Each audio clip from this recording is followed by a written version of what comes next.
But we're going to start with reporting out from the roundtable sessions. And we have our moderators from the three roundtables. We'll spend about 15 minutes on that, and then we'll move to the concluding panel with our eminent group of experts. So starting with Alex Schlick from your group, if you could report out on what the main findings from your roundtable were. I will gladly do that. Thank you. Our roundtable discussion was focused on the possibilities and the need to keep improving the methodologies. There are several quite clear conclusions from the discussion. The first one is that we're not doing that badly. We keep improving the methodologies. There are a lot of efforts invested in it, both by the international observer groups and the citizen observer groups. So the problem is that the threats to the elections, the context in which the elections take place, the key issues, they keep changing. It's very much a moving target. So what we're trying to do with methodological improvements is to keep the focus on this moving target, and it's not easy. What we also discussed is that we do need to constantly check and verify where the relative strengths of different partners actually lie. If, for example, the election observers who are focused on standards are good on standards, they should be focusing on having credible assessments of elections vis-a-vis the standards. If the politicians are good in coining key messages and communicating the messages powerfully, they need to be relied upon for that. If the citizen observers do not need to be incentivized to be giving longer-term assessments, to be looking at the longer-term processes, they need to also be focusing on that, and the internationals need to think of how their methodologies can accept third-party information from credible sources as well. But they do need to understand that this is an important source of information for international assessments as well. One important thing is also that methodology is not just a limitation. We shouldn't think of it as something that limits us. If we don't have a methodology, we don't do something. Methodology is an empowerment tool if it is a credible and transparent methodology. So we do need to invest in developing the methodologies and explaining what is it that we're doing so that we can use the methodological tools also as the source of our own credibility. And we also, maybe one last point, is that we do need to stay focused on this specific core business of election observation, even though there are many temptations to be looking at broader things. But we do need to think of who the other partners are who are looking at these broader things, say technological issues, say disinformation, other things, security issues. But we, as the community of election observers, that we shouldn't lose the focus and go too broad, because our core mandate, our core activity is to be focused still on the election observation. Thank you very much. Very succinct and to the point. Next, we have Holly from Group 2. Great. Thanks, Beata. Our roundtable was called Synergies Between Institutions to Tackle Hybrid Threats. We had a very dynamic discussion with wonderful panelists and a lot of input from the whole audience. So we spoke about different stakeholders from a number of perspectives. First, thanks to Stefan, we had a perspective from the EMBs, the election authorities. His assessment was that while EMBs are doing quite okay when it comes to cybersecurity, particularly how they secure certain databases, that on the information integrity, hybrid threats aspect, that they weren't doing so well. That's for a number of reasons, including the limited capacity that the election authorities have, and the fact that the services, the secret services and so on that deal with hybrid threats don't necessarily aren't able to provide transparency. So sometimes the EMBs are making decisions based on data that they actually don't have access to, which isn't an easy nut to crack, and also will affect ability of election observers to understand what's going on with hybrid threats. We pointed to, on the positive side, in terms of synergies between actors, a new network called GenSay, which is building bridges between stakeholders and can help us to navigate new areas, including this one. Then we had a perspective from the EU policy framework side, thanks to Ken. We call this in Brussels the Brussels effect, especially how things that happen with the EU in Brussels can sometimes lead the way for other countries in the world, and especially related to regulations and regulatory frameworks. And there's a number of regulatory frameworks that Ken did a good job of explaining that are coming into effect now around this space related to social media, but also hybrid threats, political advertising, and AI, and so on. So he pointed to the ECNE. I can't remember what this network is called, but what it stands for, but it's a network of election management bodies in the EU that came together before the European Parliament elections and looked at a number of risks, how to address different risks in the European parliamentary elections, and did quite a good job preparing election management bodies for hybrid threats and related issues. The EU also has its latest framework. It's called the Democracy Shield, or the latest framework in this area that we've just heard about last week at an EPD event. And the Democracy Shield may just unfortunately be repackaging of things that are already in place around democracy in the EU. But one thing that is new that we wanted to underline is there is an idea of a network for coordinating agencies on hybrid threats. And there's currently a consultation about what that should look like, or hybrid threats around elections. So if people are interested in contributing to that consultation, then talk to Ken Godfrey, who I think will be coordinating and encouraging that effort. So that's the new thing that we found out about so far. Then finally, with the help of Ulvi, we talked about whether observation methodology is fit for purpose. This also led to a reflection on Romania that I won't go into, but there were different views expressed, especially from some of our Romanian colleagues who also gave us a bit of a wake-up call about how things are in Romania. We all want to go on the upcoming Oh Dear mission to Romanian presidential elections now because it sounds so fascinating. But just to say that Ulvi reminded us that the methodology is fit for purpose, but of course we're updating it. They're updating it on a regular basis, as we all are with our methodologies. And especially around cyber threat or hybrid threats, international observers should look at how ready are the institutions in the country to deal with those threats, the judiciary, the media, and so on. We had a number of recommendations, very briefly, that came out of our session. The first is a more explicit partnership between domestic and international observers, and I would say also with civil society more generally, because there may be other kinds of civil society actors that we need to engage with on this topic, to bring donors into the discussion, and especially raise awareness about the need for more funding in this area, especially for civil society in Europe as well as outside of Europe. More effective voter education, and really back to basics about the kind of voter education that's needed for people to really understand these threats and to be protected. And then finally, a note that in terms of entry points for reform and recommendations, that EMBs have a strategic planning phase and an operational planning phase, and that those are particularly good areas where we can feed in our recommendations. Thanks to everyone. Great. That's very substantive, and I think the recommendations particularly are very nicely framed. Last, we have Łukasz. I don't see him. I'm right here. You're right here. Very good. Łukasz, to you. Thanks so much. So just a number of common themes. Our panel was about technology and hybrid threats.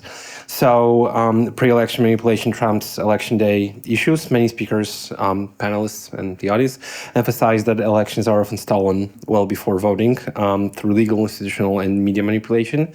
making on-the-day technologies less effective in preventing fraud. And my notes are gone. Challenges in scaling and standardizing tech tools. While technology can support data collection, scaling these solutions globally is difficult due to unique local conditions, different infrastructures, and security risks. The third theme was security and repression is growing threats. Governments increasingly surveil, arrest, and intimidate those using technology for observation. Laws limiting civic space and digital expression are weaponized to deter data analysts, observers, and activists. Consequently, there is a need for better data integration and sharing. Observers stress the importance of standardizing and sharing data well before elections, which can help identify patterns of manipulation, improve prevention measures, and create a global toolkit against election rigging. Technology is a double-edged sword, as we all know. While technology can expose violations and simplify analysis, it can also trigger suspicion and repression. Governments use sophisticated tactics, including legal, economic, and propaganda tools to undermine the technology and the observers using it. And last but not least, we need to focus beyond online platforms in monitoring, with much of the population getting information from, for example, radio and offline sources. Observers must also track and analyze non-digital speech and messaging, as these remain critical vectors for misinformation and influence. And that's it. That's very nice, very technical and precise. And I think the three reports segue very nicely into our concluding panel. And we have a group of experts who come from around the world looking at various angles of this question. But I think over the last day of discussions, one of the main points has been that election observers cannot do everything. We have a certain scope and we have a certain expertise. But it is also about further collaboration and further cooperation and widening out that discussion with different partners, whether that be citizen observer groups who are a natural sort of partner for international observers, election administration that we already talked to, but other partners that we may not be naturally thinking of in the space of cybersecurity, in the space of technology partners, in the space of political finance oversight bodies, and various other institutions that present a much more robust and nuanced picture, and especially in those long-term challenges that maybe international observers can't capture in the month or two that they are in a country. And so we have our group of experts today to talk about how we can really bring these partnerships into the heart of improving the future recommendations specifically for policy making in different settings, what kinds of experiences that they've had around the globe, and maybe some good practices that they've been able to identify from their particular experiences. And so we'll start with Richard Klein. Many of you will know him. He is the Global Director for Election Integrity at NDI. He has more than 25 years of experience, both in citizen observation and international observation, and he has seen many things around the world which I think are very important to this discussion. So over to him first. Thank you very much, Beata, and thank you, Stephanie, Adam, and everyone at EPDE for the invite and putting on what I think has really been an amazing FURIC, even better than FURIC 1, and I certainly am looking forward to FURIC 3 next year, which I certainly hope will happen. I asked Beata at the beginning, I simply wanted to say, I just say everything that Zosha said earlier, but she told me I had to use my 8 minutes. So I will make some comments, but I think that the points that she made earlier are really important. I do think that in the long term, that it is citizens influencing and determining the course of their own countries that is most important in pushing back against both domestic and foreign foreign efforts to undermine credible elections. The international community and international observers have an important role to play, but it is first and foremost citizen observers who are on the front lines of this battle and who are at the greatest risk today. I think it's also very important and valuable that EPDE has invited not just people, their own member organizations, but representatives from a wide array of citizen observer groups from other regions. The issues that we have been talking about play out differently in different regions and even in the countries that I would say, I've come away more informed about Georgia, Romania, and Moldova. There are important similarities, but there are also critical differences between those countries. One of the things that came up during the session I was in that Lucas did a fantastic job moderating and reporting back on was Ellen Dingani from Zessen was talking about the Patriotic Act in Zimbabwe. It was not inspired by Russia. It was more inspired by ZANU-PF's efforts to maintain control by playing on anti-imperialist and anti-colonial narratives. But if you look at the intent and the effect of the Patriotic Act, it looks very similar to what we are seeing in Georgia today. And the same chilling effect. And so one of the things is obviously that is already happening is how do we learn from each other, both international and citizen observers exchanging information, but also how do citizen observers share their experiences and express that solidarity.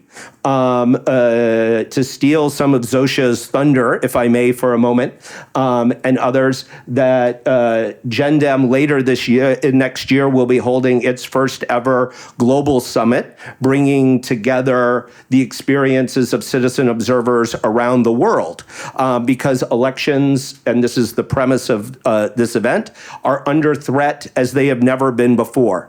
And to go to, I'm not seeing my friend from Memo 98, but I would say it is both. You're right in front. That's the problem, is right that when we talk about that since the third wave of democracy, electoral integrity is under threat like it has not been before. It is not that it is foreign.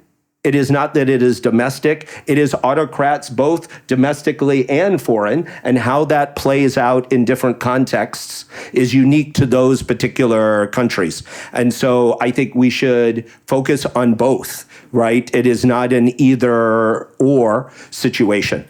That I do want to say that I think it's important to remember that in all of these sessions, we've been talking about methodologies, about synergies. I agree with Alex, as I usually do, that we actually, I think, do largely have methodologies. I think that the question is, and those are based on principles that elections need to be inclusive, they need to be transparent, and they need to be accountable.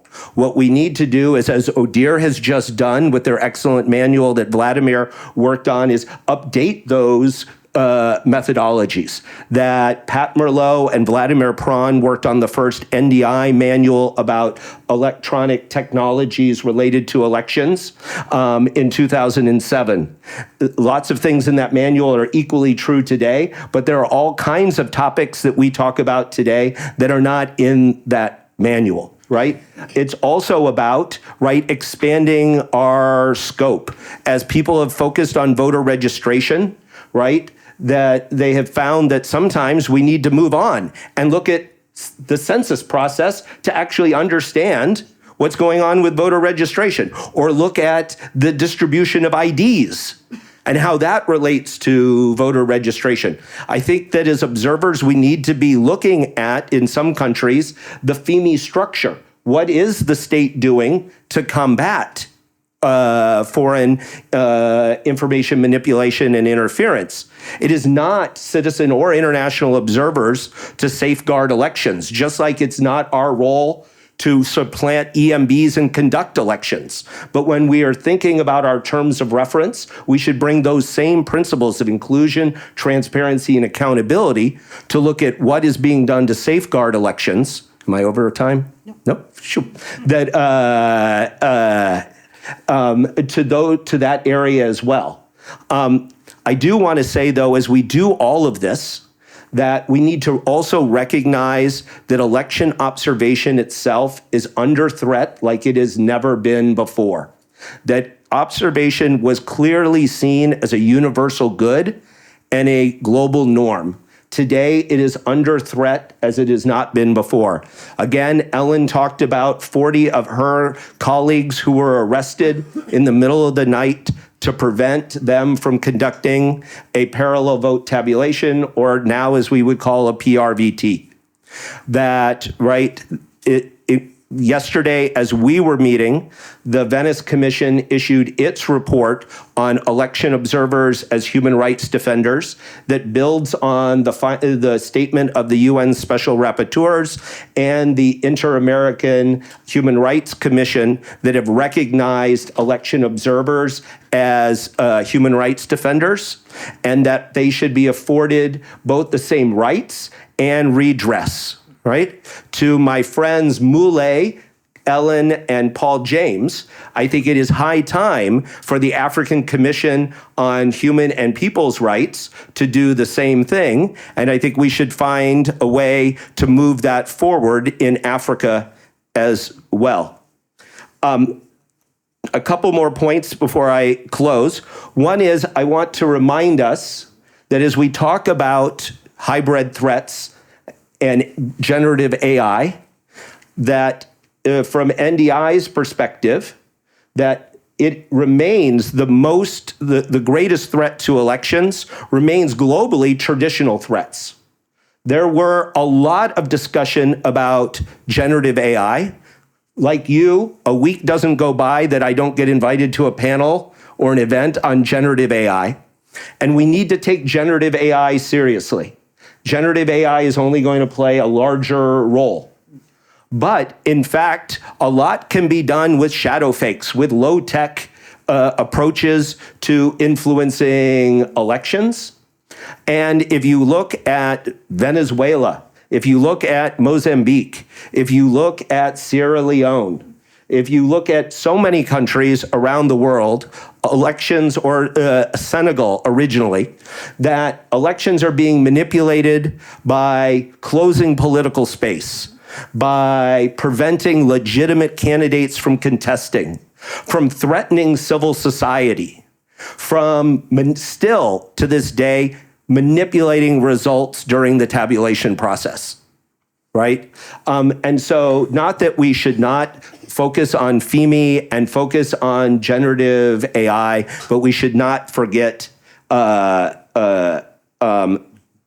these traditional threats, but we need to be building our skills for the threats for tomorrow. The last thing I want to say is that I think it is really valuable that this event has been transatlantic, that we need to have both the European Union and the United States doing more to support credible elections and to promote democracy around the world. We have not said anything about the elections, or we've said very little about the elections in the United States. I'm not going to talk about their quality, but right, that's why you're on the panel, right? But just as people have said that the European Union needs to do more, the US needs to continue to do more. I don't know where the new administration will be, but like you, I am nervous, but I'm also very happy that the CEPS partners, NDI, IRI, and IFAS are all here. It will take a concerted effort by our community to continue to explain to people on both sides of the Atlantic why investing in electoral integrity is important, why it needs to be expanded, and to talk about it in ways, to be honest, that we normally don't. That we don't talk about it as it is a good in and of itself. because some of the people that we are talking to don't care, is the truth of the matter. That linking it to security, I think, is incredibly important on both sides of the Atlantic. Changing the way that we talk about what we do, not what we do, but the way we talk about it, so that it continues to get not only the funding it's had, but that funding has expanded.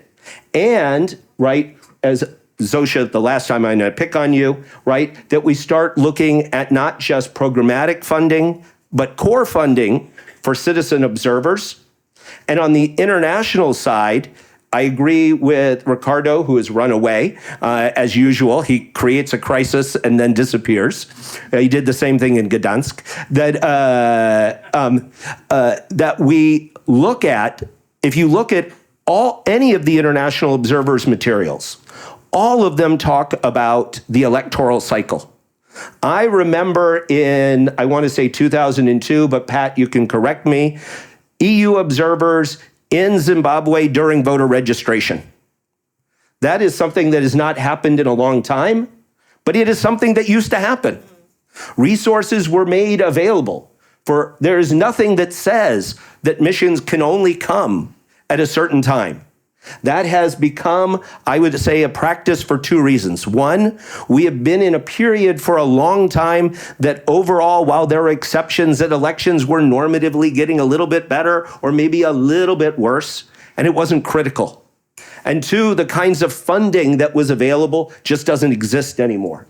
And that regime needs to change. I'm not sure I talked about any of the things that you asked me to do, but you made the mistake of giving me the microphone, and you said that I couldn't just enter Zosha's comments into the record again. So thank you very much for having me. Thank you.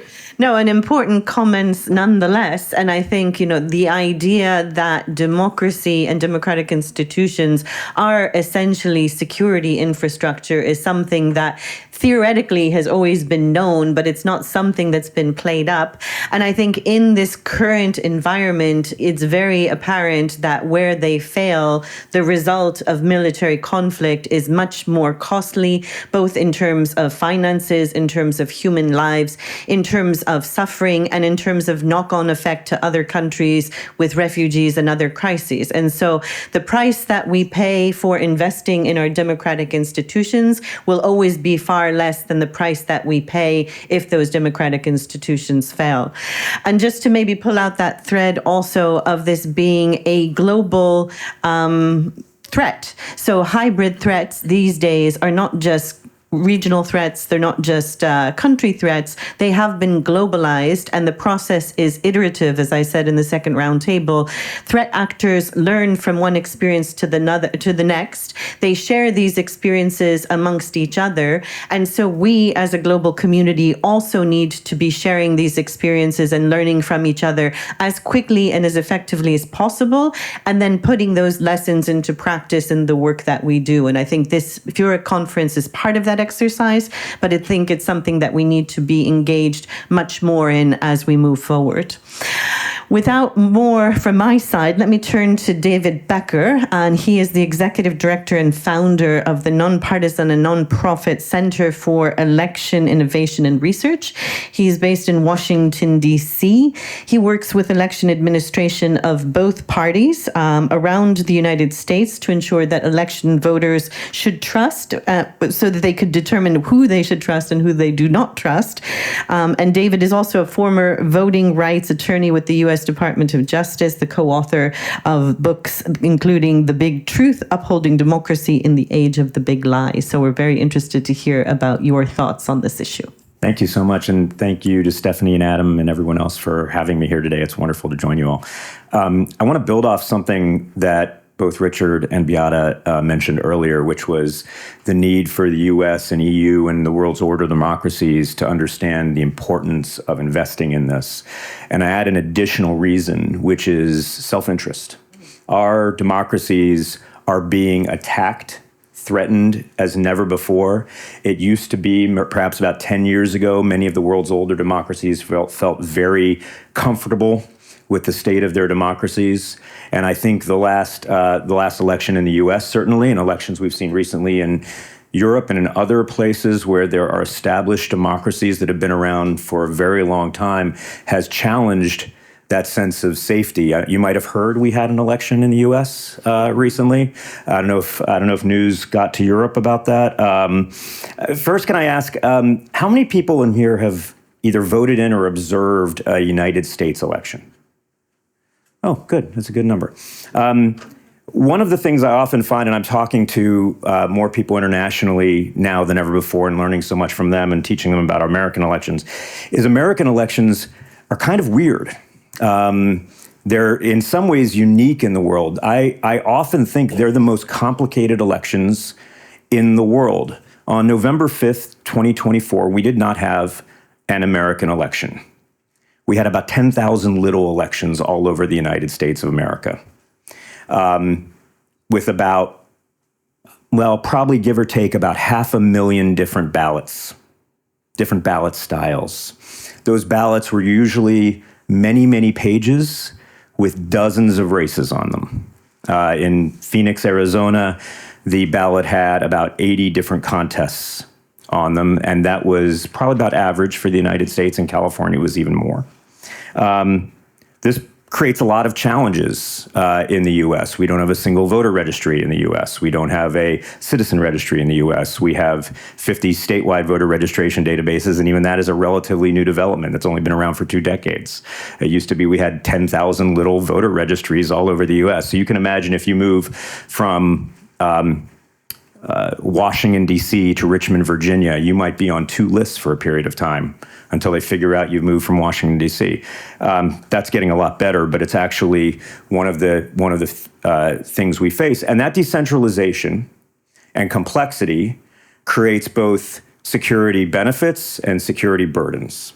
The security benefits are, regardless of anyone's level of access, regardless of any corruption of the process, it is for all intents and purposes impossible to steal a national election in the United States because it involves too many moving parts in a conspiracy of too many people. You can't go into a central voter registry and change things. You can't go in and stuff ballots in a particular jurisdiction and change things nationally. It's very, very difficult to do. There are other protections against that as well. But that decentralization creates some actual security, but it creates a perception of a lack of security, particularly among supporters of the losing candidate, which is being leveraged by our foreign adversaries and domestic actors at times. And I'll get into that a little bit later. So first of all, looking back at the election in the US, and I'll be interested to talk to you about some of this, putting aside the politics, which is difficult because many people have mixed feelings about this election. The election in the US in 2024 was actually a remarkable success. Despite an unprecedented amount of disinformation being targeted at American voters, at American election officials, we saw probably the most secure, transparent, and verified election we have ever seen in American history. Second only to better probably than even 2020, which withstood 4 years of intense disinformation efforts. The US saw its second highest turnout in American history, the second highest number of ballots that were ever cast in a United States election, and the second highest turnout rate we've seen in well over 100 years. And we only go back about that far because about 100 years ago, the reason the turnout rates were higher was not because the numerator was high, it's because the denominator was artificially depressed because not everyone had the right to vote. So going back in modern American history, the second highest turnout rate we've ever seen was in 2024, second only to 2020. So for all of the talk that there might have been voter suppression or voter fraud, those narratives are actually false, but they're leveraged by individuals to try to inspire a distrust of the process. So going back to about that 10-year period, I've worked mostly domestically in my career, and there was a period of time when Americans weren't particularly interested in what the rest of the world was doing democratically, and the rest of the world didn't seem to be particularly interested in what the United States was doing democratically. And I think part of it was because our elections are very different than other places. Other places' elections are different than ours. But and also Americans tend to think, some Americans, not us, that there's nothing the rest of the world can teach us, and that's of course quite false. But we've seen the development of a disinformation environment over the past 10 years that affects us all. And the evolution of that is really enlightening. Going back to before 2016, leading into the 2016 election in the United States, we started seeing particularly Russia investing heavily in pushing disinformation at American voters and initiating some cyber attacks on American election infrastructure. It's interesting how those two things diverge, those two strategies. In the summer of 2016, Russians associated with the GRU got access into a state's voter registration database, the state of Illinois, where Chicago is, and sat inside that database for about 3 weeks. I should note that voter records in the United States are entirely public. They are backed up. So it's very difficult to make a change into the database. It would cause some chaos, but it'd largely be fixable before the election. This is months before the election in a state that is not considered a battleground state, a swing state in the United States by any means. It's won consistently by Democrats in the US. And they had undetected access to a state voter database for about 3 weeks. And they didn't do much with it. They just sat in there accessing 1 or 2 records at a time at a level that couldn't have been detected. Then about 3 weeks later, mid-July, they just turned the volume up to 11. They started ramping up all of their access to a level that Illinois election officials have said could not have been undetected. It was obvious immediately. It was like someone screaming at them. And as soon as it happened, they shut down all access to the voter database. It was the proper thing to do. I've had the question many times, why did the Russians do that if they had this undetected access into a state voter database? And the answer is fairly obvious. They wanted to be detected. They were probably disappointed they weren't detected for 3 weeks. They knew that what they could do, they couldn't actually change the election by hacking into the systems. They couldn't get into the voting machines. The voting machines aren't connected to the internet. There's different voting machines in 10,000 jurisdictions, so you can't fix one voting machine and hope to get into all of them. They're not networked. But they wanted to spread the rumor that they could. And because, unlike those of us in this room who do this all the time, most voters in democratic societies don't understand all of the nuts and bolts of the election process, which can be really hard to understand. I spent a lifetime doing this, as I know many of us have. And so they are susceptible to disinformation that the systems might be insecure. And that, I think, taught the Russians a pretty significant lesson, that it is high risk and low reward to try to conduct a cyber attack that will actually change the outcome of an election in your favor. It is very low risk and high reward to get voters in a democratic society to believe that you have. And we're seeing this consistently in their efforts.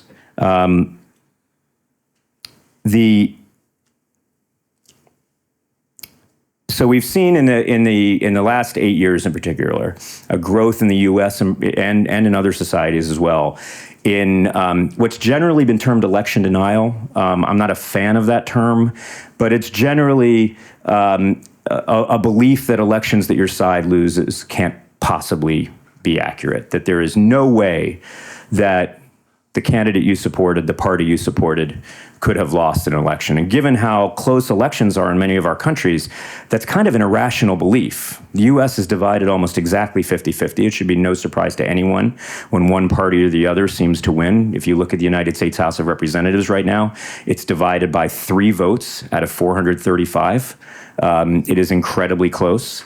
So it is really, it's really irrational to believe that. But we've seen that, and the belief through media silos, media bubbles that people reside in right now, that their side couldn't lose, is being leveraged to divide our societies.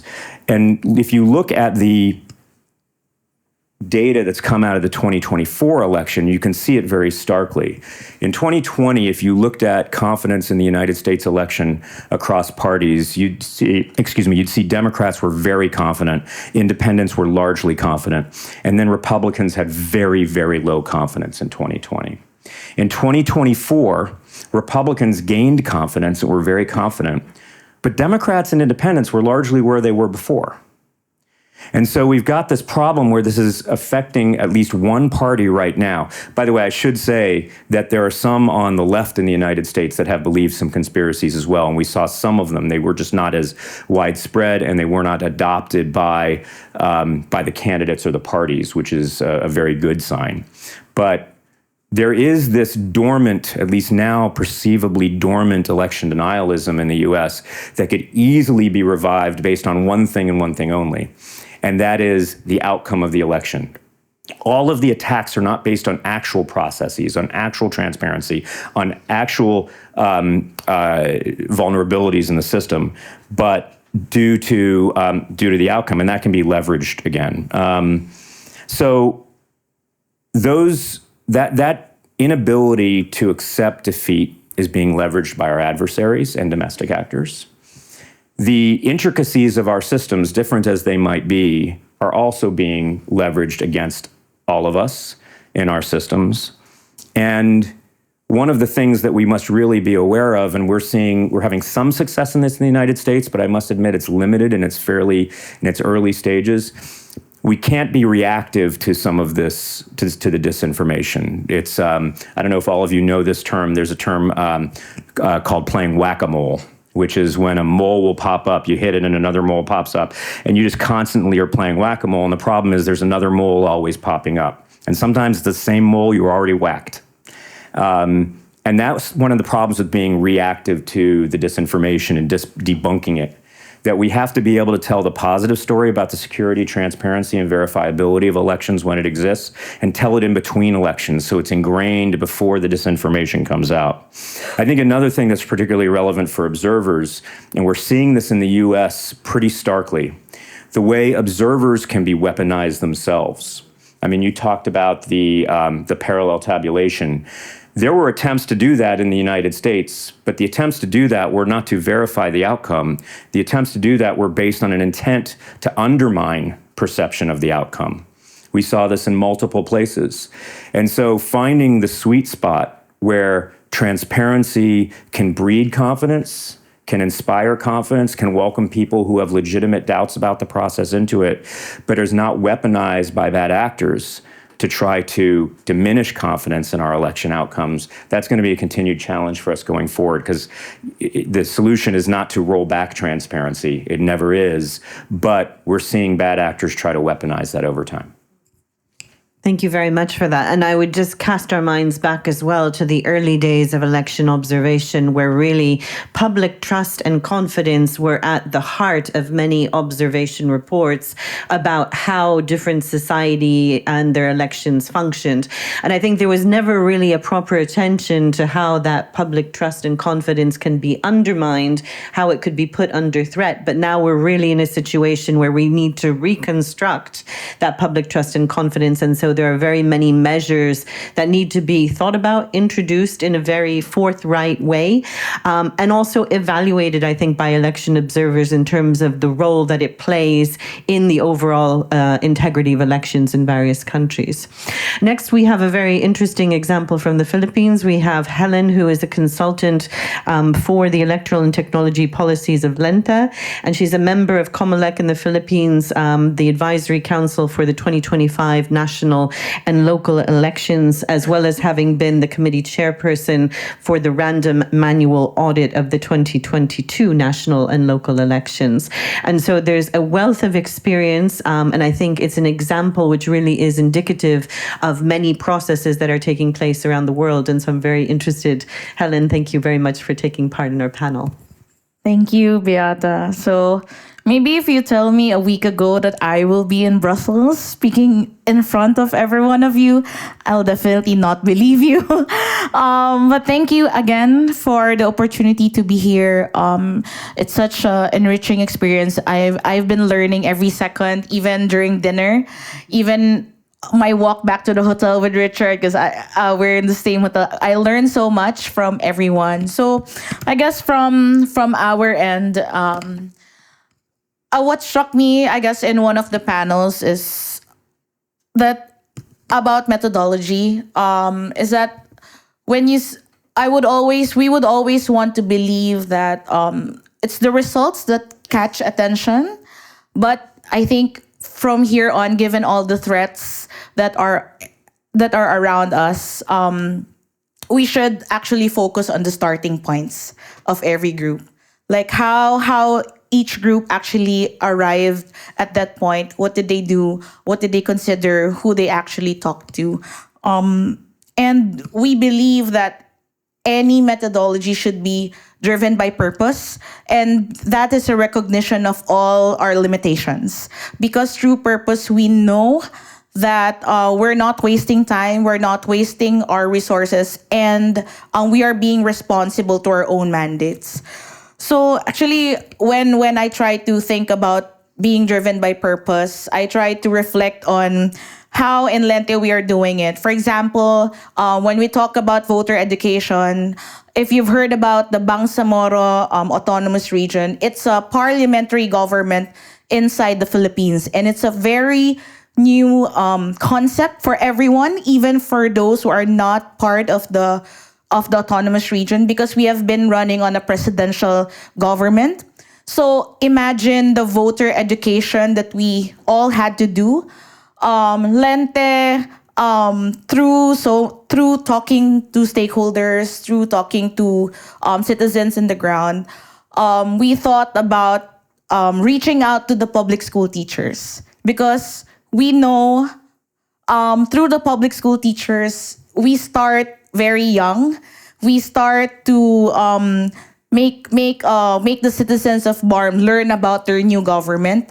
And by learning about their new government, they will know how to vote.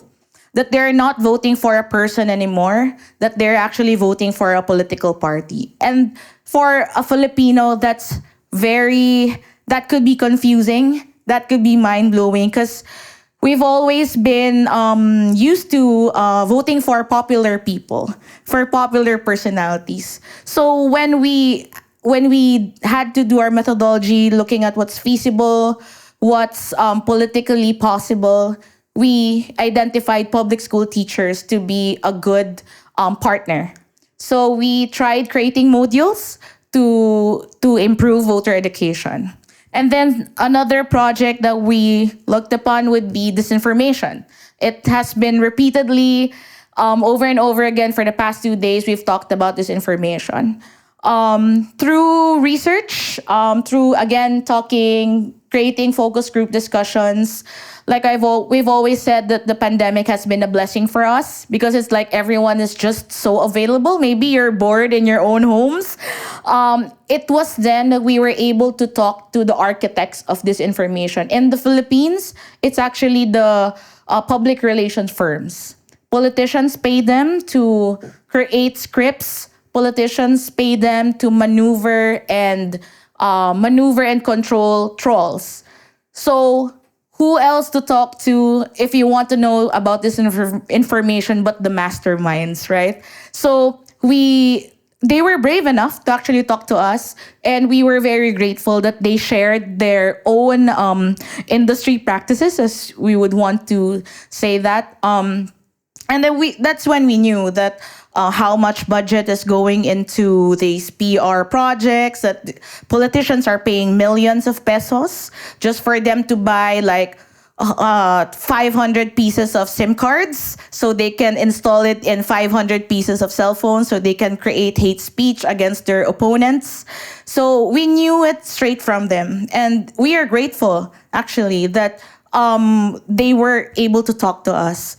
And through that effort, we've seen that accountability should be exacted from these people, not from the audience that they are targeting, but actually from the architects. So coming from that, we thought that sometimes we think that we're just too lucky, but I guess it's still coming from research, because there was one research actually from the University of Massachusetts that said that these are the architects. So we tried our best, and through that methodology, we tried to pinpoint a very small audience, but hoping that through the reform that we would want to introduce, we will have greater impact. So, and lastly, I guess I would want to talk about our involvement, for example, with the vulnerable sectors. Because we've always want to have reforms that are voter-centric. Vulnerable sectors, we're talking about persons with disabilities, older persons or senior citizens, those who are illiterate. We've been striving to create reforms for them. And through research, through voter-centric research, we were able to pinpoint that it is the Commission on Elections who's actually is the best partner for that reform. Why? Because they are the ones who are actually conducting. They are the ones who can allocate the budget for reasonable accommodations. They are the one who can create projects for them. So through partnering with sectors, we sort of forced the creation of a vulnerable sector office in the EMB of the Philippines. Through that, we wanted to assure that projects for these sectors of voters will not stop innovating. It should not be an ad hoc effort. They should continuously think of ways to accommodate the sectors. So, again, we have always strived to expand our expertise by tapping partners, and I think it's also a gift to learn how to cut hairy and green-eyed monsters into actionable chunks, which are tangible. Because I personally, honestly, I'm actually being overwhelmed by talks on hybrid threats. It's such a huge word, and it could span into endless conversations, which I'm glad I can take part in. But I hope we can maybe find the gift, look for that gift wherever we are on our way back home, by cutting it into actionable chunks. Because personally, impact is only there when it is done, and it doesn't need to be like a thing that needs to put you on a pedestal or to give you a trophy. As long as it is done and you can actually hold on to it, you can actually maybe see it on paper, actually see an office being created for that part or for that audience. I guess you can tell yourself before you go to sleep that I did a good job. I mean, but it's, can I say that? But it's never easy, especially in the Philippines. Actually, when I try to listen to all the conversations, all the talks, when talk about the threats, what's happening in Georgia, I honestly would want to say that it's just so far away from how it looks like in the Philippines when you say elections. Because in the Philippines, when you say elections, it's like Christmas 2.0. Like, there's posters, campaign posters. They act as, Spanish speakers here, they act as banderitas. So, like, they're very colorful. They're everywhere.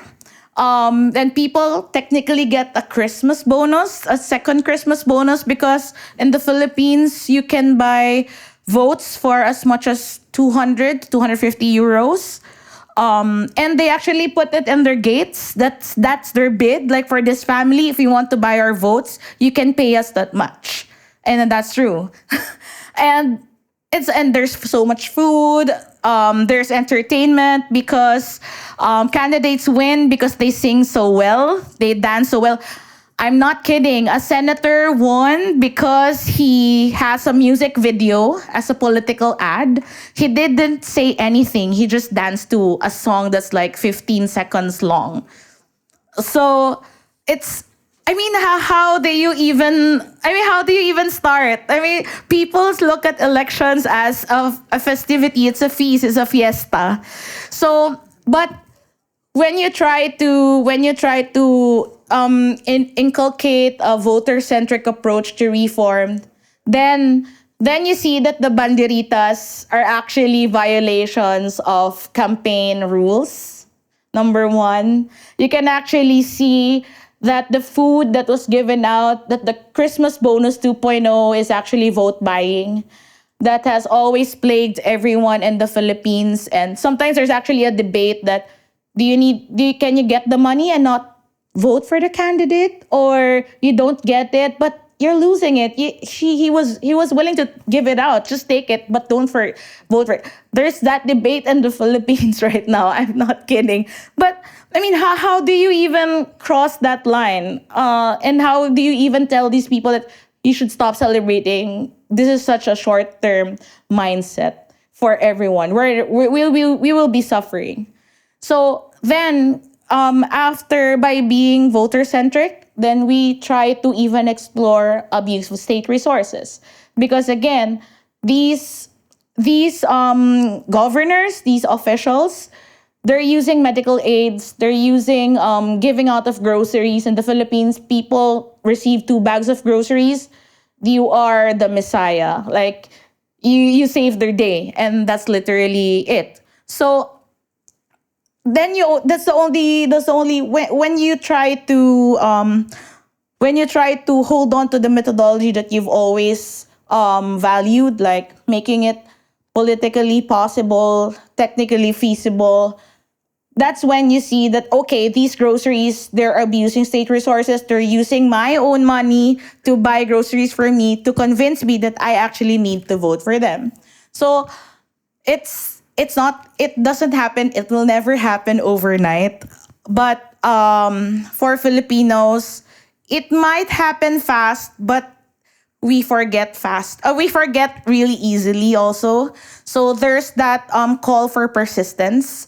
As an election reformer, sometimes even the commission, even the stakeholders you are trying to serve, sometimes they don't even appreciate it. Like, for example, we even have clashes with sectors of the vulnerable voters that they feel that we're not doing it for them, we're just doing it for ourselves. So how do you even answer to that, right? If they don't get to appreciate you. But I guess you always go back to that actionable chunks, because sometimes those audiences that you want to serve, they also come as a hurdle, like the commission, the vulnerable sectors, the voters in general. But I guess, do I still have time? 2 minutes, okay. But I guess moving forward, I would want to say that Lente and the Philippines and everyone from our end of the world, we forget so fast. We forget so easily, but persistence has always been a requirement to be a reformer from our end of the world. And personally, and I guess with Lente, we believe that through these tangible reforms, I also remember from the roundtable that we have to exact political will. And I guess through active reforms, we demand and we cultivate political will. We do not need to go against everyone. We can actually, to be straightforward, we can actually use them, use their power, use their resources. We have to scout for champions. It's not easy, but it can be done. These champions, these partners, they're just everywhere. Sometimes partners don't even know that they can actually be in an election reform activity. Like when we were doing the audit, the public physicians never imagined that they can be part of the random manual audit. Like never in their medical school textbooks that would tell them, you can be an election reformer. You can be partnering with the Legal Network for Truthful Elections in the future. But I guess with persistence, we have to demand that from them. and actually help them imagine that they can do something, that they can be a reformer also. It's not just the lawyers, it's not just the law students, it's not just the political scientists. Your relatives, imagine doing it in your dinner table. Your physicians, your architect friends, your friends who are in the entertainment industry or advertising industry, they can be your partners. We just have to be persistent about it. So yeah, I guess a few last few words would be I hope we don't use up our energy in balancing our mandates and continuously creating goals that are true and tangible. Although it may seem impossible sometimes, but I guess with persistence and with this very welcoming and very conducive community, we can always learn from each other. And social media is there. Please do check out the Facebook of Lente Philippines. We always do podcasts. We try to do production in that side of the internet. So we're always open for partnerships, and we are very grateful for this opportunity. Thank you. Thank you very much, Ellen. And I think thinking outside of the box about those kinds of partnerships and possible partners that may not be obvious at the start is really, at the heart of what these discussions over the last 24 hours have been about. And I think if we had a visual image of that hairy green-eyed monster broken up into actionable chunks, that's really something that graphically goes to the heart of what we've been talking about. I'm not clear, is Seba here or not? I'm here. I just didn't want to have you. I didn't have to need to get you to force to look at my face during the presentation of all the other excellent speakers. Okay. So we do have a presentation online. Is that correct? Or not? Yes. We do. Okay. Very good. So very quickly, let me introduce Sebastian. He is, 1 second here. I thought we had come to the end of our session. Security is an election security, hybrid threats, and disinformation researcher. He works on countering hybrid threats to elections, and he's recently published a report on this by the European Centre for Excellence for Countering Hybrid Threats. His election expertise is grounded in managing several projects for the Swedish election protection efforts in 2018 and 2022 for the general elections. So over to you, Seba, without further ado. Well, thank you very much, and thank you for having me, and I hope you all can hear me. Otherwise, you protest now. Yes, you can hear me. Okay, excellent. Can you also see my presentation? It will be short. Okay, excellent. I can see that now. Okay. Yeah, thank you very much for having me. I realize I come in here on a tangent, and I would not leave you perhaps on the most positive note at the end of the day. But I thought I would take a very brief review.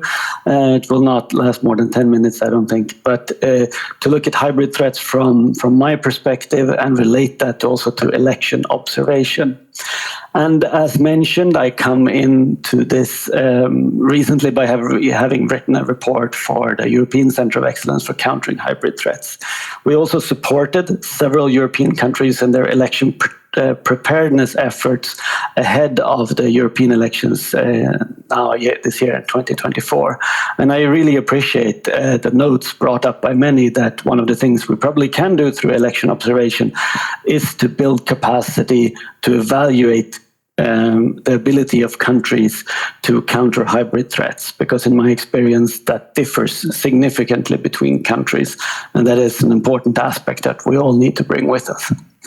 So just to take a step back. So when I talk about hybrid threats, I talk about complex threats to the integrity of elections. And what we expected for 2024 was that disinformation would target the election process, that we would see physical threats to the election process, and that cyber attacks would try to undermine election infrastructure.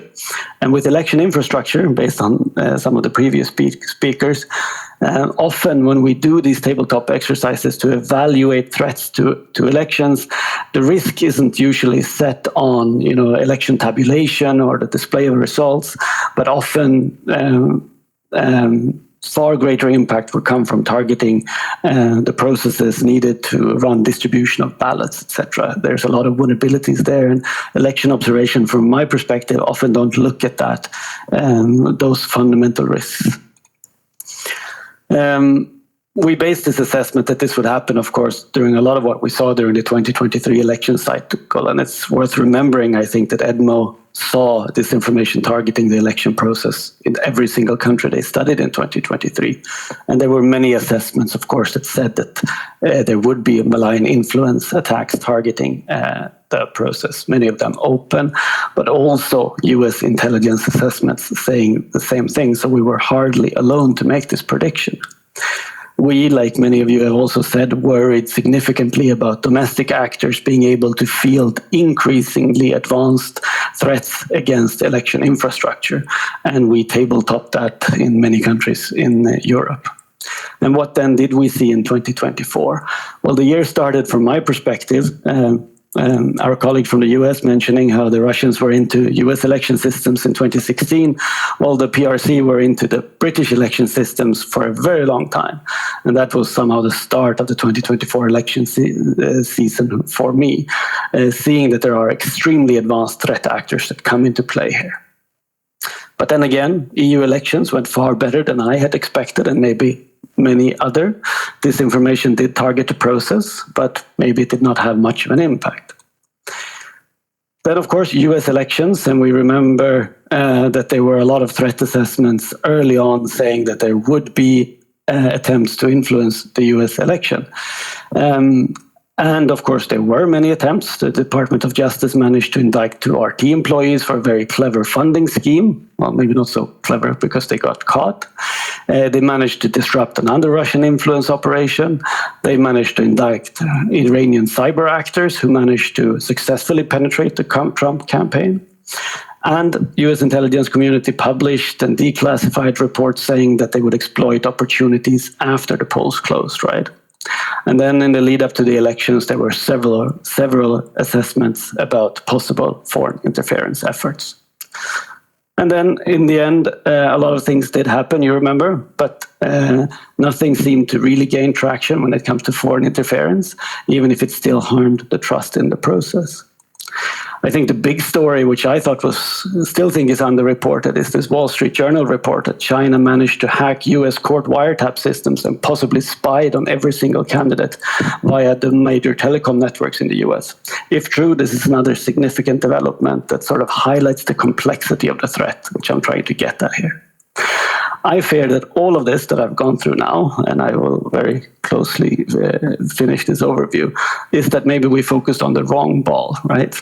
Because we then saw the overwhelming interference into the Moldovan elections at a scale that many of us could not perhaps have anticipated, because maybe we focused on the wrong elections in the preparations, right? And then recently, and I know many from you from Romania are there today, we saw the concerted efforts to undermine the integrity of the Romanian presidential elections, and the Romanian court that cancelled it. I say this because I want to undermine the complexity of the threat that I think we're facing. This is from an SBU raid on one of several Russian bot farms in Ukraine, showing just how it's done. It's not single users who are spreading this information. It's a concerted industrial effort. We talked about the US 2016 interference. Well, that was a copy of the 2014 Ukrainian interference efforts, where they successfully hacked the election commission in Ukraine. They almost changed the outcome of the election by managing to interfere with the tabulation systems, and they with only minutes to spare, the Ukrainians managed to stop them. And the very same actors actually were the ones who then broke into the US systems. So this is difficult. This is a difficult and very advanced threat. And we should remember that. So then what are some of the solutions and the recommendations for policy? In this report that I wrote, I underscored the importance of legislative review. We've seen in Sweden that our legislation, for an example, is outdated. It's from the 50s, 60s, and 70s. It's not up to date with the advanced threats we're seeing. We need these vulnerability assessments. We need, of course, to strengthen physical and digital infrastructure. And we need to have people that independently audit all of these arrangements. We emphasize a lot the collaborative approach, and I think we've seen that also from conducting trainings all over Europe, that this collaborative approach is extremely important, and we need to build this cross-government approaches to really be able to safeguard election integrity. And I spoke to the National Intelligence Advisor in Moldova, and he said, it was like people getting a cold shower every day, because the intensity of the effort was so extreme. And the only way we can respond to that is through a cross-government effort that is dynamic and able. So the question posed for this panel was, how can election stakeholders, including international and citizen observers, etc., collaborate to improve electoral reforms and better counter hybrid threats? And I think the answer is, to some extent, simple. There has to be collaboration to identify and address vulnerabilities, and that this collaboration has to be sustainable over time to ensure continuity from election to election. Our biggest problem is that election monitoring does not happen all the time, while somebody needs to oversee and safeguard over time, because these antagonists, they don't attack elections just in the 6 months leading up to the elections. These are sustained threats over time. They are advanced, persistent threats in the very nature of it. And so we need monitoring to be advanced, persistent over time as well. The other question that was posed is, how can international and citizen election observations contribute to enhancing security and integrity of the process? I think we've seen in all the recent elections that election observation by media, international organizations, and citizens is crucial. Because often it's the only way that we can identify and surface some of this interference, because a lot of it happens in closed channels, in encrypted channels. And as in Moldova, for an example, the only way to uncover some of this was through investigative journalists that managed to infiltrate some of these vote buying mechanisms. So media has an extremely important role where states cannot venture in democratic societies, but citizens is as crucial, because citizens are needed to report on this, to highlight things, to enable organizations and governments to further investigate these things. And then on the final round, I will round off just to underscore the very positive efforts we saw already back in 2008 with crowdsourced election participation in Kenya. And this is where I started working with election protection as well. In the years after, of course, crowdsourcing has been systematically manipulated by spoilers, and that has slowed the impact and adaptation of crowdsourcing. But I really don't think that this should be the death of crowdsourcing. Rather, I think in many of these election protection efforts that we've done, we've seen the need for more enhanced incident reporting from, of course, state actors, from NGOs, but also from citizens. And that means that we need crowdsourcing more than ever. And we need to make it more resilient. Because honestly, I don't think there's an option where we centralize and think only states can protect elections. No, we need to do it jointly, and that means crowdsourcing it. So we need to further empower media, international and local citizen election observations in new and inventive ways. And many of you have already highlighted that, and I can just underscore that I think it's right, and we of course need resources to be able to do this.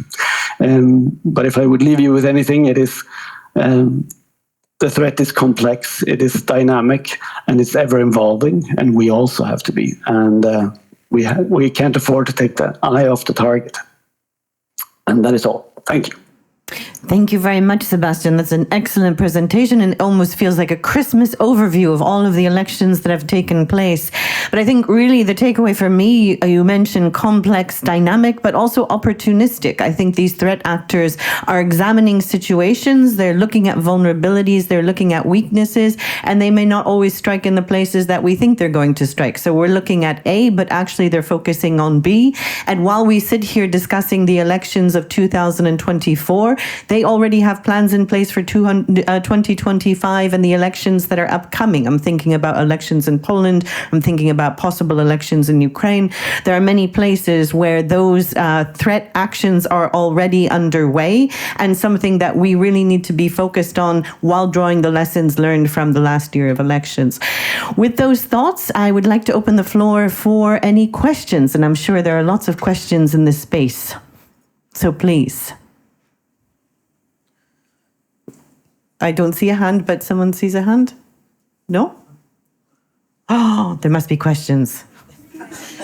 Maria. I'm for the first time at EPD. I'm new here, so I hope I don't say something out of place. But I think it's great to be here with all of you and that we learn from each other and we inspire each other to do more. But at the same time, I'm thinking about the good work that we've already done that didn't have an effect. Because if all the people in this room, if while we're here and we're talking, somebody would implement all the recommendations that we have ever made, when we walk out of here, it would look quite like a different election world, right? Because we've already made a lot of very good recommendations and they're somewhere on paper and people are not implementing them who should be implementing them. So I was thinking, is there something that we can do about that to support each other in this respect, now that we're all here together? Like more follow-up to the relevant institutions, to the authorities who are supposed to implement recommendations. Could the EPD, for example, follow up with national authorities on recommendations made by EPD member organizations? Would that be a good idea? Like, for example, some 3 months after we write a report in Romania and we make some recommendations, could some EPD colleagues from other countries ask our CEC, what have you done with these recommendations? Where are you with implementing them? To draw more attention on them and to push them a little bit. I don't know, maybe I Thank you very much.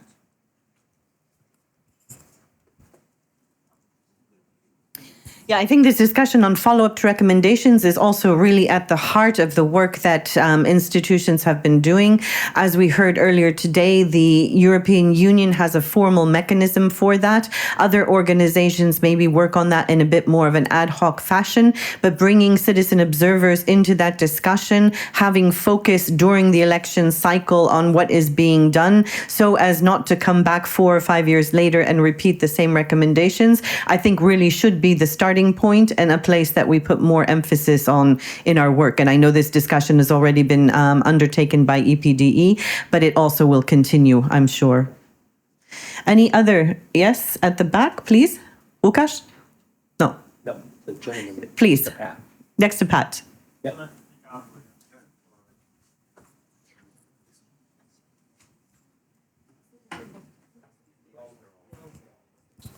Thanks a lot. I'm Marcus from Election Watch and CU.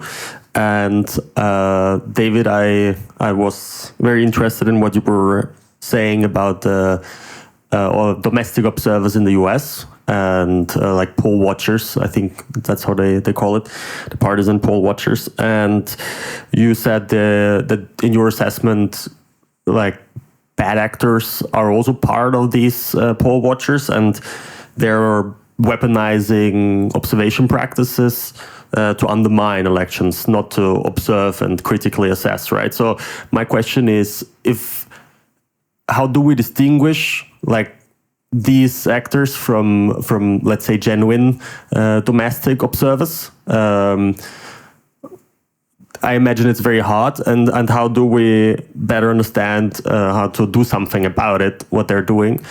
Yeah, that was my question. Maybe like more broadly, not only the US, but could be applied a similar model elsewhere, right? Yeah, I think that's a wonderful question.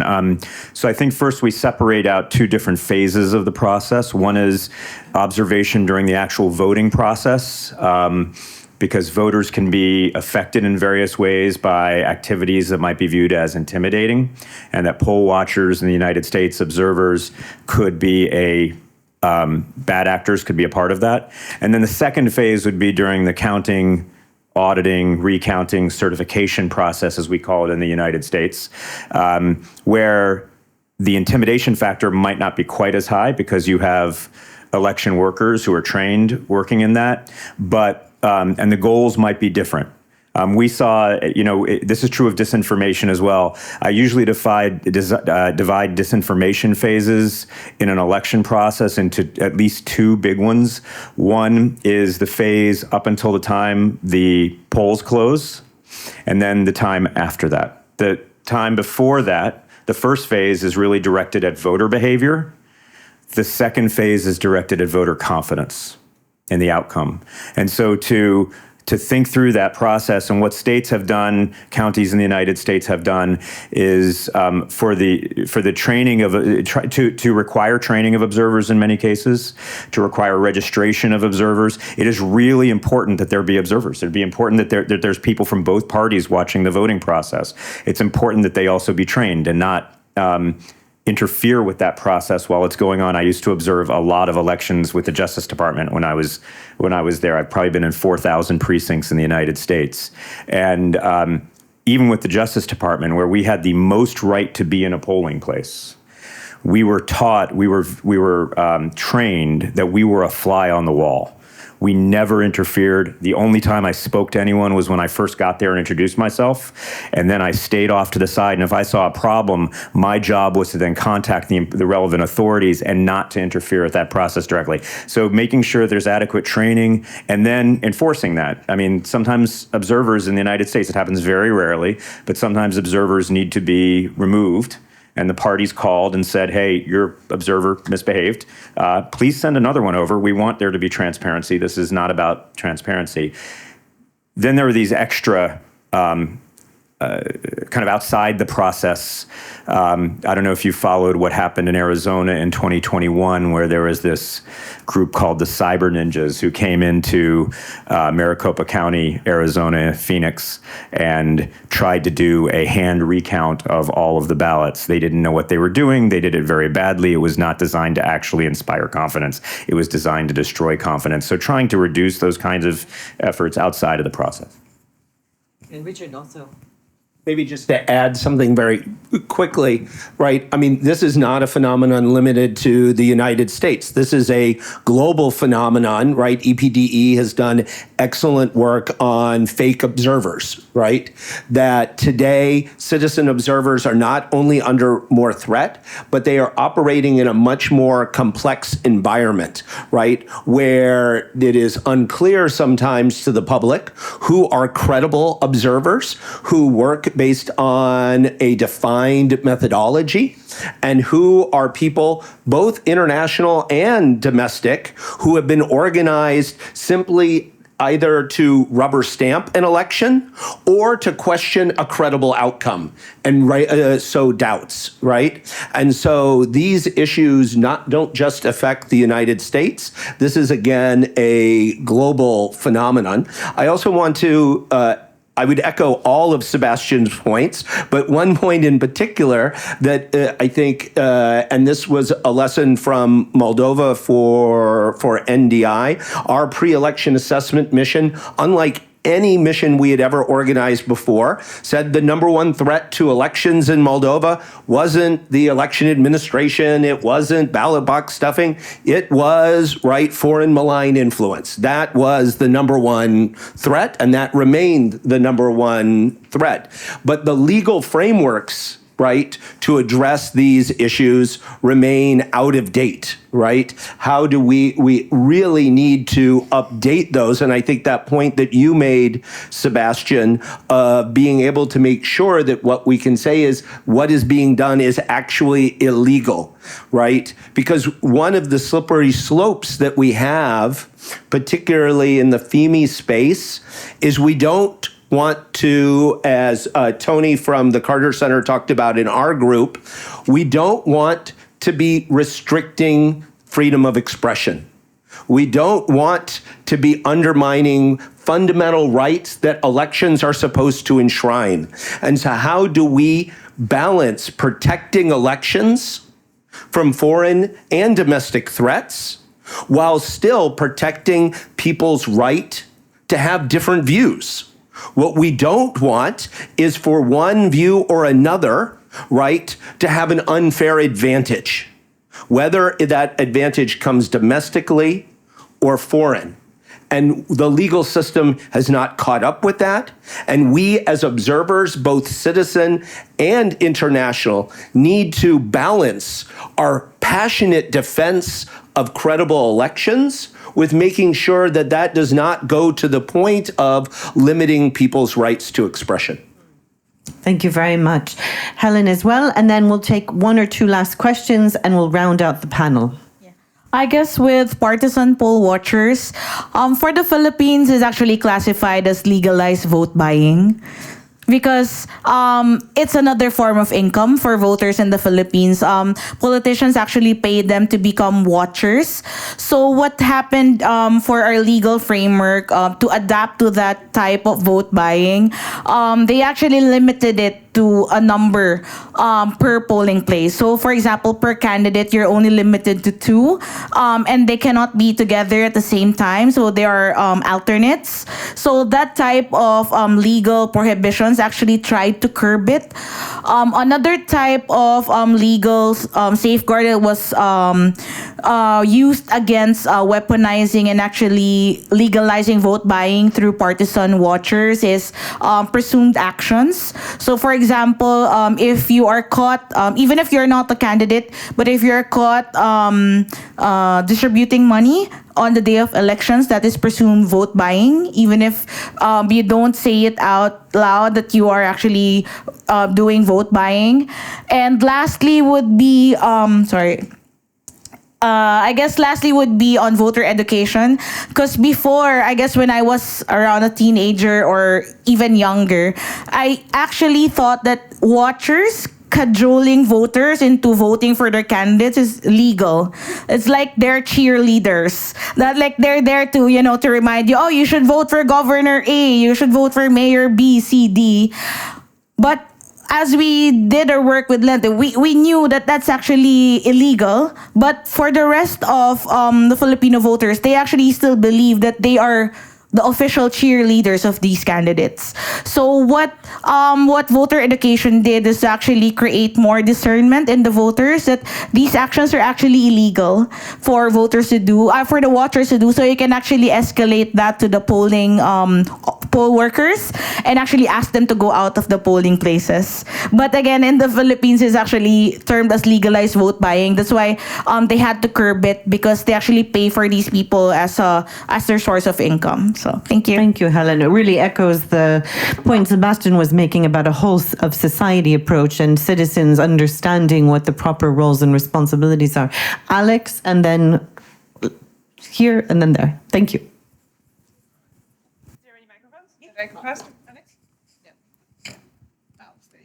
I just wanted to comment on the issue of citizen observation in the U.S. elections. The Carter Center has been in the lead this year, and I think they were doing a fantastically valuable job in terms of creating a credible, transparent methodology for the citizen observers, the non-partisan citizen observers in the U.S. elections.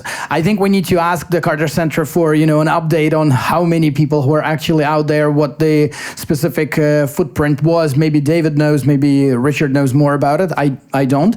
But I just wanted to highlight that this is a very interesting example of how the methodology for citizen observation was very much inspired by the methodologies of other citizen observer groups elsewhere, but even more importantly was inspired by the international observation methodology. Because, if when you're developing a methodology to observe elections in the US, you're pretty much doing an quasi-international observation because of the 8,000 different jurisdictions. And you have to be both replicable in various places, but also adaptable so that you're relevant in all of these various places. But I think it's worth mentioning the good work that the Carter Center has been doing this year on this. Thank you, Alex. Our respondents will come back, but I'm passing the mic backwards to 2 rows back, please. Thank you very much. I'm Misha Benidze, representing Georgia's European Orbit. I also have a bit of a reaction and comment, if I may. The colleague in the back was just saying, wouldn't it be great if the authorities just, took all of our recommendations and implementing those in an ideal world? Of course, we know that in most of the cases, maybe not everywhere, they're exactly there. Without this will to implement those recommendations, and they that is what enables them, especially in the countries with kind of authoritarian tendencies, to stay in power, exactly not taking those recommendations or just doing something to window dress and pretend that they're doing a little bit, but not enough to actually improve the electoral integrity. But I want to kind of bring it back to us, like those of us who are in this room and kind of our wider allies and colleagues. We do know that we are here in good faith, and we are here exactly to improve the electoral processes. And so I think we should still think about what we can do, how we can kind of improve what we are already doing. And this is kind of echoing already, I think, all the conversations that were going on in the closed groups, or the closeout groups or breakout sessions. But first of all, I think what I want to highlight is we are here, and this is a very good model where we have citizen observers, international observers, all the experts in the room. And I think this should be the approach when it comes to the observation as well. When the international missions arrive, I think it should be very much guided by the context analysis that is fed in by the domestic citizen observers. And I think we all in principle agree on this.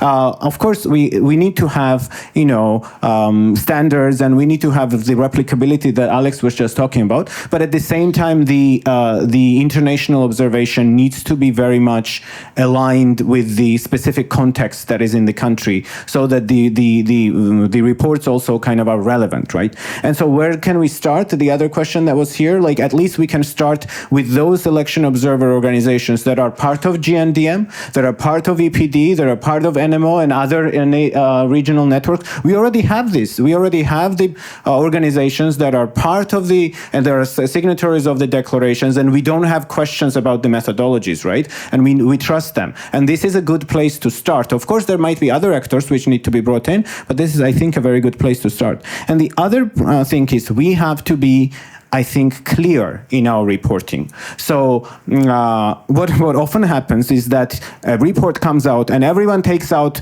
a little bit that they're happy with, and they run like the cards on Facebook with the quote that they're very much happy with. At the end of the day, the public doesn't understand what was written in this report. What is that actual recommendation? Like, was it good or was it bad, or what happened? Like, what is, and this we need to not enable this, because and I think again in the breakout group there was a conversation about this, how obviously when it comes to ODIHR and other missions, you have to balance a little bit. You have to say something positive and then something negative, and then usually it's positive and then a whole page of negative things, but everyone takes whatever they want. And we have to be clear so that people understand, and so that we don't leave room for manipulation to the autocrats to take out what they want and say, this all happened well. Because in the Georgian case, it was a great report. It said it was a well-administered election. It was a well-administered fraud, of course, but it was not a well-administered election. So we have to be, even with that small thing, we have to be careful. What do we frame? How do we frame? Positively. Thank you. Yeah. If you could pass the mic 2 rows back, and we have one last question from Robert Lech. Hello, Robert from Political Accountability Foundation. Thank you for giving me the floor. I was thinking about this for the meeting for this 2 days, and I'm still having the impression that we are missing in our discussion one of the elements which I think nevertheless might be the crucial in all our discussion. I mean, Helen, you were mentioning a lot about this factor. Thank you very much for this. Some of our African colleagues were mentioning delicate way about this previously, and you were asking finally the question what we can do in order to really protect us against all these hybrid things. So I wanted to return for what happened in Moldova. I mean, this was stated that 20% of people were so-called bought by money from abroad, yeah? So who was targeted really by this activity? I mean, not we, not the institutions. In Romania, this is what happened with this candidate. I mean, they convinced someone by this TikTok things, and they were not targeting this activity to the authorities. They were not targeting institutions. They were targeting who? Voters. I mean, the real voters. I mean, I'm personally not working for this business in order to make myself happy and thinking about that this is, I'm doing such a fantastic things, because I am very cynical person and I know that all politics are the same, so whoever is going there, the same result will come. But I'm doing this in order to give the voters a little bit of more rights. So I think that the answer is that we should address a lot of these activities which we are doing to voters. And this might be the naive approach and banal one at the same time, but the education is this a little bit forgotten word, where it may give a kind of the resilient factor and good tool in order to protect us against all manipulation. Yeah? We are doing this a little bit in the foundation because this is just one example, we found out, for example, we introduced the observation of the abuse of state resources last year. But we found out during the focus, for example, in last month, that to make and to approach the people with understanding what this really means, it's not such an easy thing. But without having the support of the ordinary voters in order to make this particular abuse things or element of the electoral process understood and also not accepted, at the same time influencing on the politicians to make anything like this, it's a crucial thing. Without this, no one will take care about the abuse of state resources because everyone on the top is interested in this. So my proposal is voters look a little bit more on activity on the ground with them and make them educated a little bit more. And I think you're right that in this technology space where all of these actions are individually personalized and targeted, responses also have to take account of that. And I think we'll go expert by expert, starting with Helen, if you can answer any points in the questions that you find relevant and also summarize your final comments in a minute. Okay, I guess we go back to voter-centric. I would always tell my colleagues, even my friends, if you want to tackle these politicians, if you want to tackle these influencers, you have to think like them also. You have to be very creative. If they do micro-targeting, maybe you should also think about the science of micro-targeting, because we can always do public statements, reports, graphs, and data. But at the end of the day, we always have to ask who actually reads them, who actually gets to benefit from them. Do we actually reach our audience, which ultimately are the voters, ultimately are the movers or the decision makers in the commissions, in those halls, in the legislative halls, in the justice halls. I guess going beyond reporting, we have to sleep another day and check what else can I do after I get to finish these reports, after I get to publish these. We have to be very purposive, and by being purposive, we actually optimize resources. For example, if we want to do a reform on this information, then we just have to align everything in that for this election cycle. And it's okay. You don't have to be the superhero. You don't have to be the wonder girl for all political or election reforms. You can focus in just one, or even just one area or one jurisdiction. If you think, for example, in the US, there should be a reform in this state. Sorry?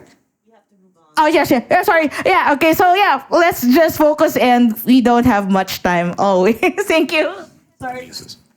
I'd just say briefly, we should remember that the purpose of the disinformation and the attacks is not to necessarily get us to believe the lie. It's to get us to believe there is no truth. And similarly, the specific attacks on observers that I was referencing and that have come up a few times, the goal, I don't believe, is to try to get voters, citizens to believe that the bad actor observers have actually observed the truth and the good actor observers haven't. It is to undermine the entire effort of observation, which is really important, and the transparency that comes with that. And these tactics, and Sebastian kind of referred to this, these tactics are constantly evolving.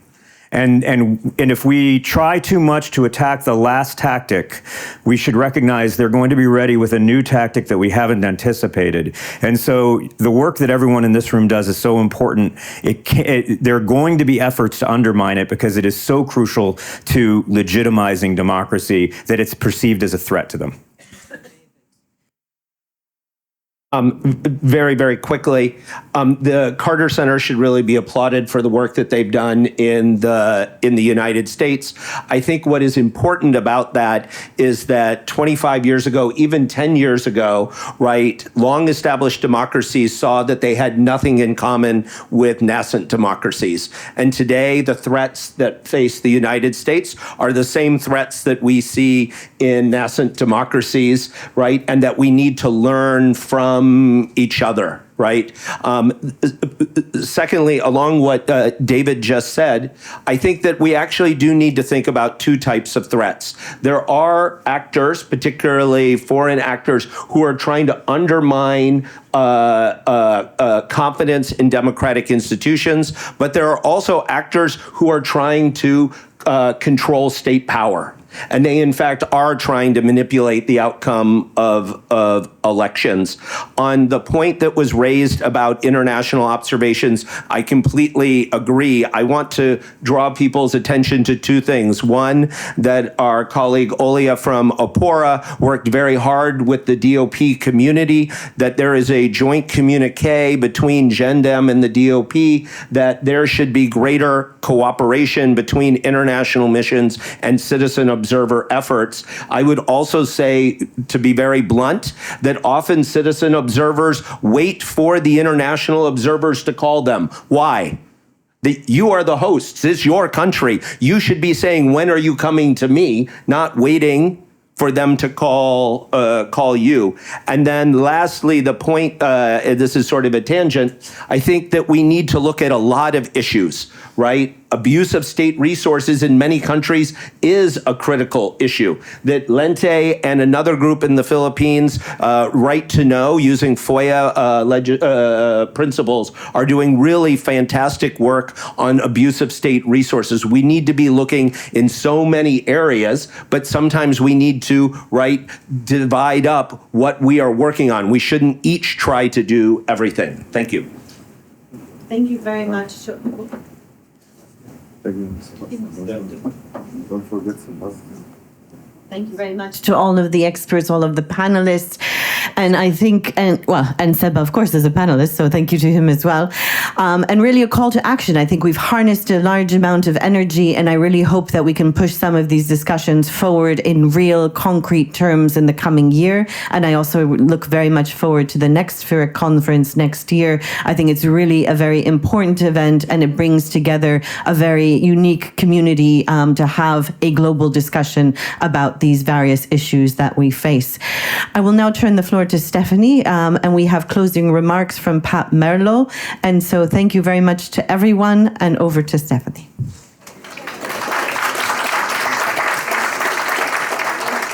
No. Thank you also, everybody. It's now my pleasure to say thank you to everybody who contributed to our convening, to our conference. And I must say I'm more worried today than I was yesterday before this look into the abyss, into the dark side of elections, which we had thanks to these very insightful experts' contributions we heard. But I think we should know where we stand in order to take action against it. And also I feel on the other side more secured because we are together. And before we will meet again here in 1 year at FURIC 3, I'm sure that there will be very, very much contacts among all of us who are here now. And I'm sure about that. EPD will contribute to that as much as we can. And I'm sure that our community will increase and will become more active and more impactful.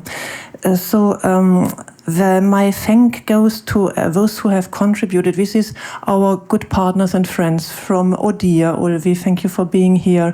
From the Democracy in the Election Group from the European Parliament. Thank you for being here.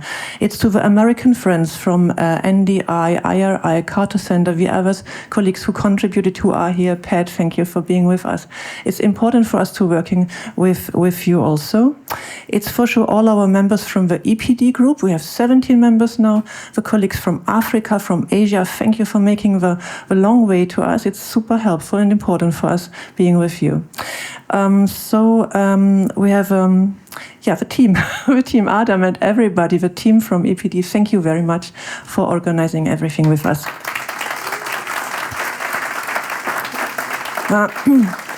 And also all experts who contributed to making this conference. This is Alex Schlick. It's also Sebastian, whose research is very worth reading, and he contributed to making the design of this conference. So very much people contributed to this conference. And this was my thank to everybody. FURIC 3 will be next year, I would say, yes, next year here. And we prepared two things, and we ask you for two things. One is we prepared, based on the contribution of Nino, of her speech yesterday, we prepared a statement. And this statement you will find on our website of FURIC. And you have a QR code here. Please scan the code and read the report, the statement. If you are fine with it, sign it, send it back. You will send it back to us, and we disseminate this statement to the relevant institutions. There's much of what Nino said, and also Misha's contributions, and we have a colleague. It's on the website, yeah, as I said, but on the website of EPD or FURIC. The first thing, second question, our colleagues from the GMF prepared with us survey, a questionnaire about the conference. Please also fill it. There's another QR code. This one, please scan it also. And we leave it here for, you can do it later. And now, we have some brochures left of our researches. Please take it. It's about fake observation, which was briefly mentioned. There are lots of new interesting insights, and I'm sure you find colleagues from your countries, from your institutions in these researches. Take it and shame them. And now I hand the word over to Pat. I have not to introduce Pat. Pat Mello is, but I do it briefly. Pat Mello works since on election observation. He developed it when lots of us were not yet born, I dare to say. And his traces are everywhere. And we are very grateful, Pat, for being here, flying to us, coming to us. He has been the head of election programs at NDI for years. And I very much ask you to say concluding words, encouraging concluding words to us, Pat. Hey. So, some of the colleagues recognized the fact that last year, along with the incredibly talented Dame Audrey Glover, I did the opening keynote. And this year, I'm doing the closing remarks. And does that imply that next year I'm out of it? And I think that in a way that, we have to listen and try to digest, which I'm not going to try to repeat all of the things that have been repeated.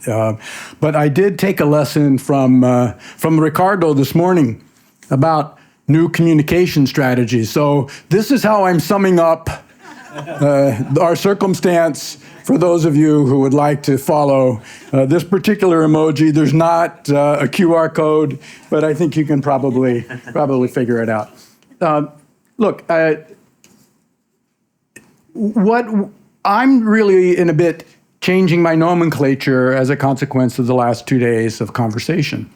What we're talking about, on the one hand, is a very concerted effort that's global in nature, with multi-actors, both domestic and international, cross-border.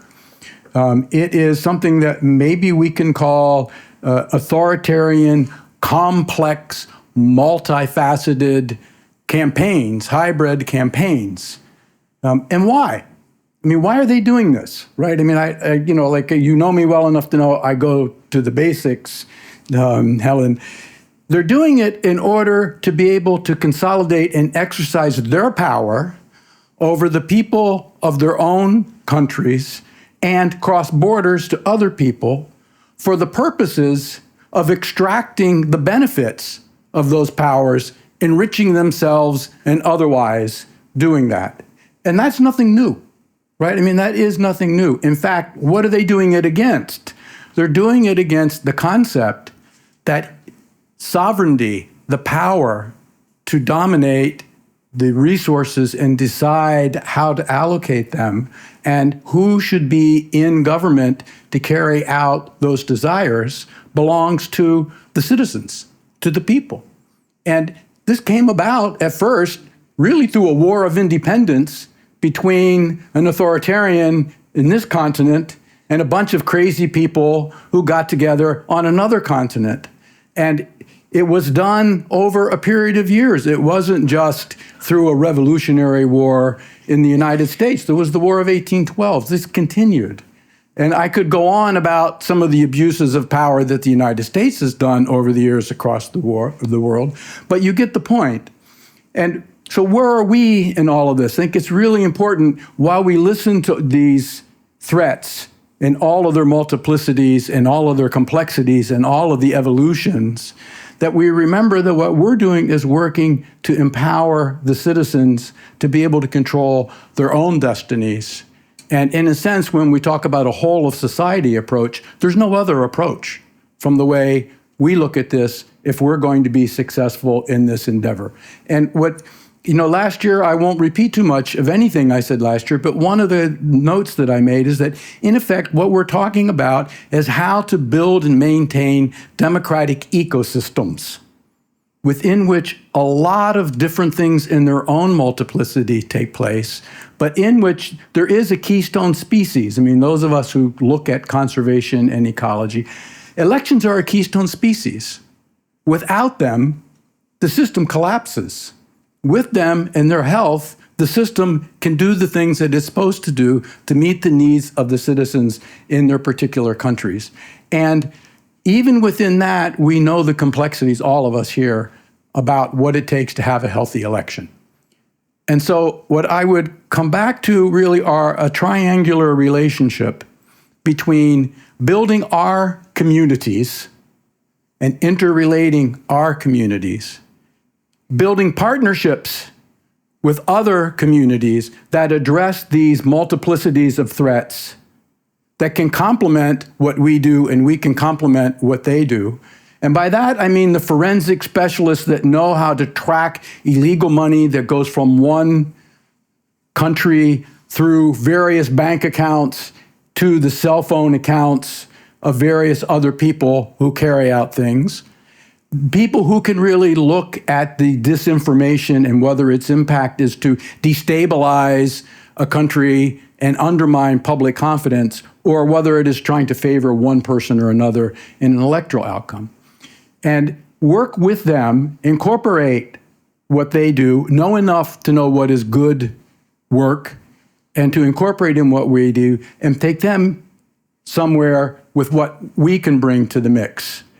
And in all of that, what we have to do, I think has come across over and over in every discussion, is improve our communications.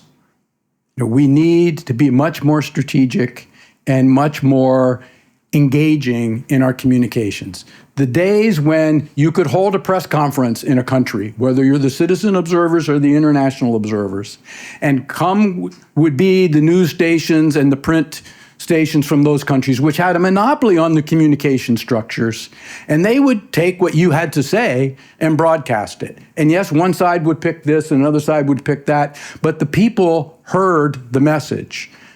It's over. And so micro-messaging, making use of all of social communications media is very, very important in what we do. And Rasto's nodding his head, who we all know from our work together in 1998 and monitoring the media, coming up with the first manual about media monitoring, how he has been able to build this into the disinformation and I will call it the information environment. So we have to be able to do these kinds of communications more effectively, but again, not lose the focus on what we have to contribute.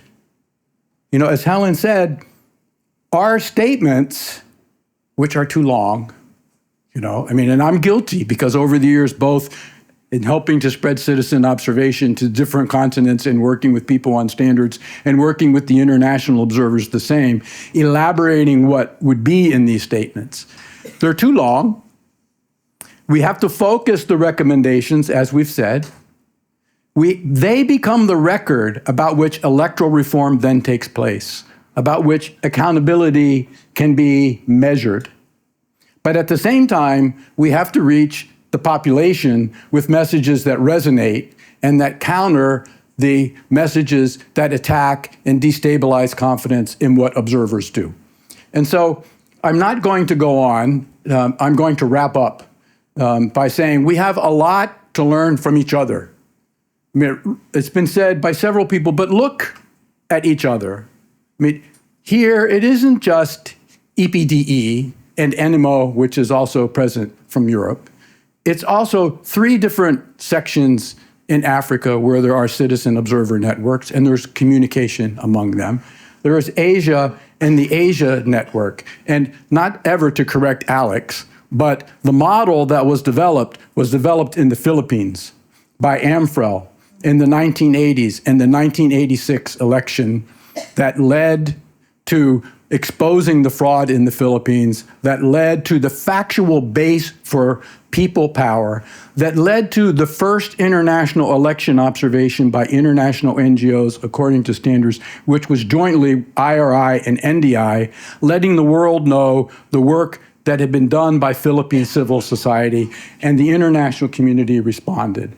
And today, we have these global networks. We have this, as Richard said, communication between international and citizen observers, agreement to work together. And we have players from EEAS, from the European Parliament, from USAID, the network that they all created, people like David, who I have to say I admire for his work in the United States, and so many other civil society organizations that have been fighting to defend democracy, electoral integrity, and to educate the American people about having faith in what happens in that country.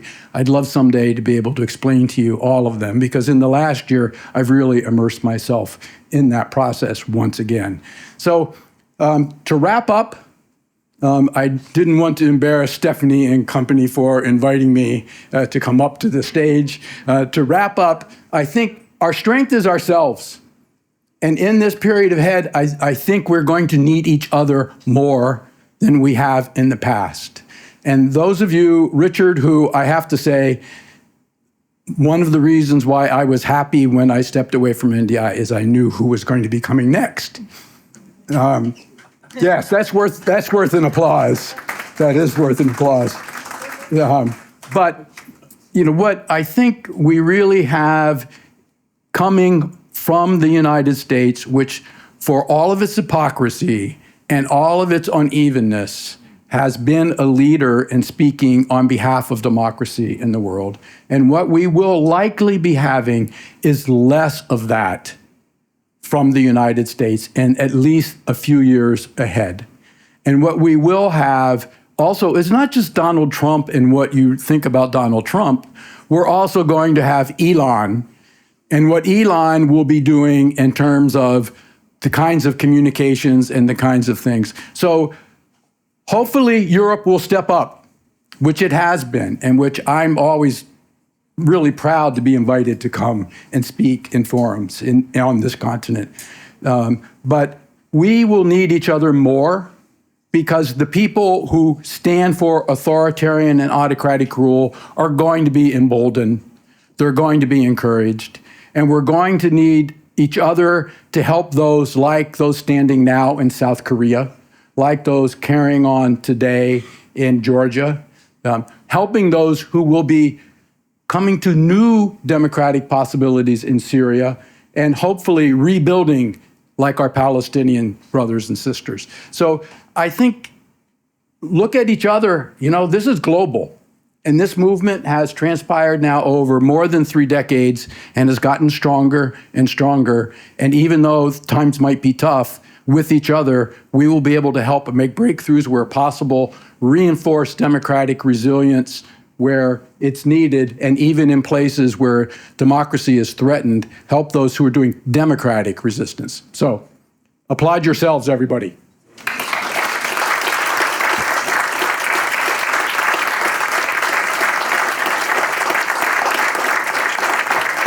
Remember, communication.